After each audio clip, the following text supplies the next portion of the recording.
So ayan, mga viewers ko. Mga kabayan ko dyan. Gusto po kayo? Gusto po kayo? Welcome po kayo sa aking YouTube channel, mga viewers sa Pubihero, Luzon, Visayas, Mindanao, maging sa ibang bansa, mga OFW natin dyan. Gusto po kayo? Andito naman po ako. Welcome po kayo sa aking YouTube channel. Please subscribe, like, share, and comment. Okay? At no skip ad. At itong upload ko, mga viewers ko, patungkol naman to sa pag-uusap, mga viewers ko, ni Krishna at saka ni Milvin. Mga viewers ko. Yung kasama nila dyan sa PB House, si Milvin. Mga viewers ko. Seryoso yung usapan ng dalawa, mga viewers ko. At ang pinag-uusapan nila, patungkol kay Aisa, na bilang isang kasamahan din na bago dyan, si Aisa, na alam niyo naman na si Aisa ay nag-undergo ng recovery, di ba? Mula sa depression. So, sa pag-uusapan ng dalawa, mukhang napakaganda ng kanilang topic. Yung topic nila ay patungkol kay Aisa at bumibilib itong si Milvin, mga viewers ko, kay Aisa. Diba? Di kaya balang araw, ito yung maging love team ng PB team, mga viewers ko, Aisa and Milvin. Kasi habang nag-uusap si Krishna, tsaka ini-interview nag-uusap sila Krishna tsaka si Milvin, itong si Krishna, super kilig. Grabe yung kilig niya sa mga sinasabi ni Milvin. At humahanga itong si Milvin kay Aisa. At nababaitan siya kay Aisa. Di ba, mga viewers ko? At hindi malayo, mga viewers ko, na maging maging gawing love team ni Pubihero. Total, nasa ustong gulang na si Aisa. Alam nyo naman, ay nasa ustong gulang na rin. Yun nga, may anak. Si Milvin, binata. Di ba ganun yan, mga viewers ko? Pwedeng gawin ni Pubihero na love team. Talagang, maging si Krishna, habang ini-interview nito si Milvin, ay kinikilig. Di ba, mga viewers ko? Doon sa napag upload video ni Krishna, yung Peking Koreana, mga viewers ko. Grabe yung tuwa ni Krishna at talagang parang inuudyukan nila itong si Milvin na na siguro, di natin masabi, pwedeng diretsahin natin na pwedeng udyukan nila na itong si Milvin ay maligawan to si Aisa. Siguro, mga viewers ko. Hindi naman masama. Unang-una, single mom si Aisa, di ba? Single mom, tapos si Milvin binata. So, walang problema doon. At isa yon, mga viewers ko. Pwedeng maging daan itong si Milvin para magkaroon ng magandang gumaling si Aisa sa sa kanyang karamdaman. Magkaroon siya ng magkaroon siya ng inspirasyon sa buhay.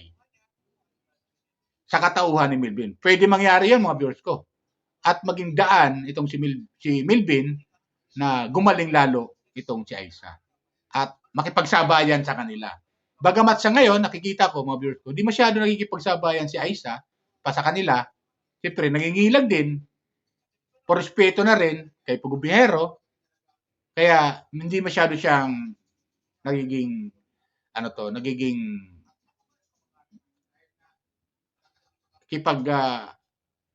sabay sa biruan sa loob ng PB House.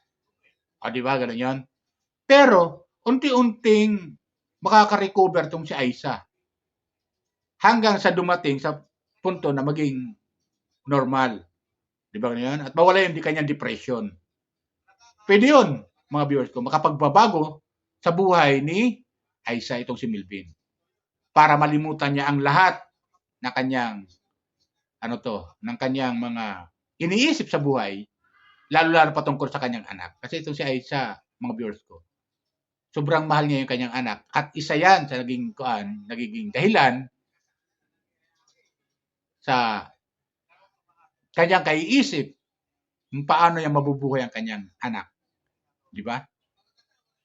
Siguro gano'n na rin na naging sitwasyon kaya nagkaroon siya ng depression dahil nga, ah, nawala yung kanyang unang partner, yung tatay ng kanyang anak.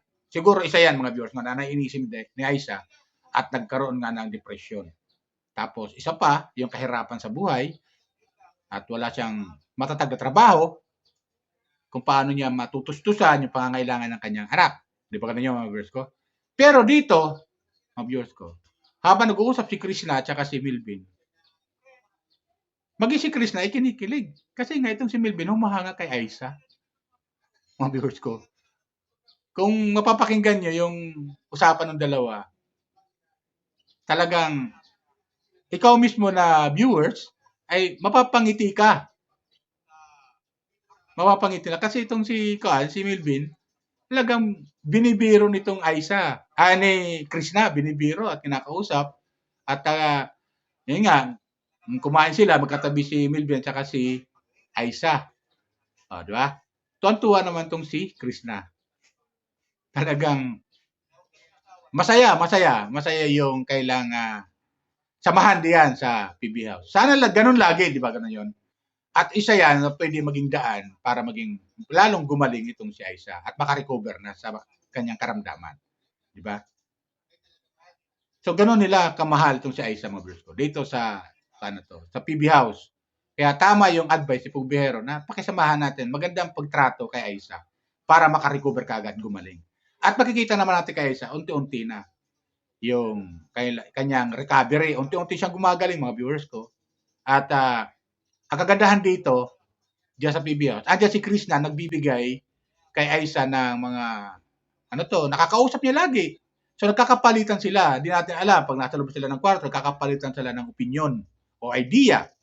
Nasa itong si Aiza, alam niyo naman, si Aiza, mga viewers ko, batalino to eh.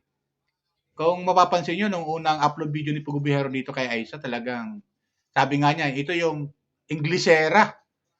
O, di ba? English speaking to si Aiza, kala niyo ba, mga viewers ko, di ba? Kung hindi niyo pa napanood yung upload video ni Pugubihero nung una, panoorin niyo yung unang interview ni Pugubihero kay Aiza. Marunong, magaling eh. Inglesera to kasi kung di ako nagkakamali, itong si Aiza ay talagang dati, doon nung nandun sa lola niya, talagang alaga siya ng lola niya.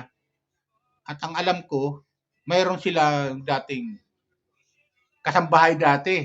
Siguro yung humahawak kay Aiza dati, yung lola niya, ay siguro masabi natin may kaya rin sa buhay konti, di ba?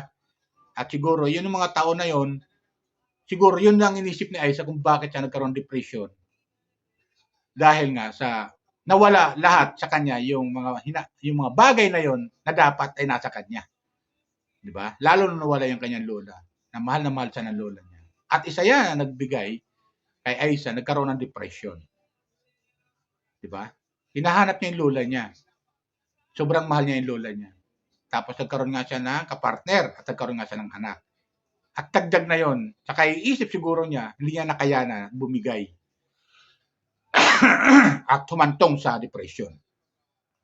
Pero sa tulong ni Pugubihero, ito unti-unti nang gumagaling. At ang kaganda nito kay Pugubihero, mga viewers ko, kaya bumabilib ako dito, hindi niya sinukuan si Aiza.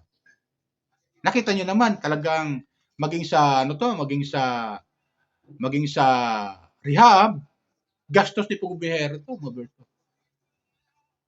Gastos ni Pugubihero. Talagang gusto niyang gumaling si Aiza.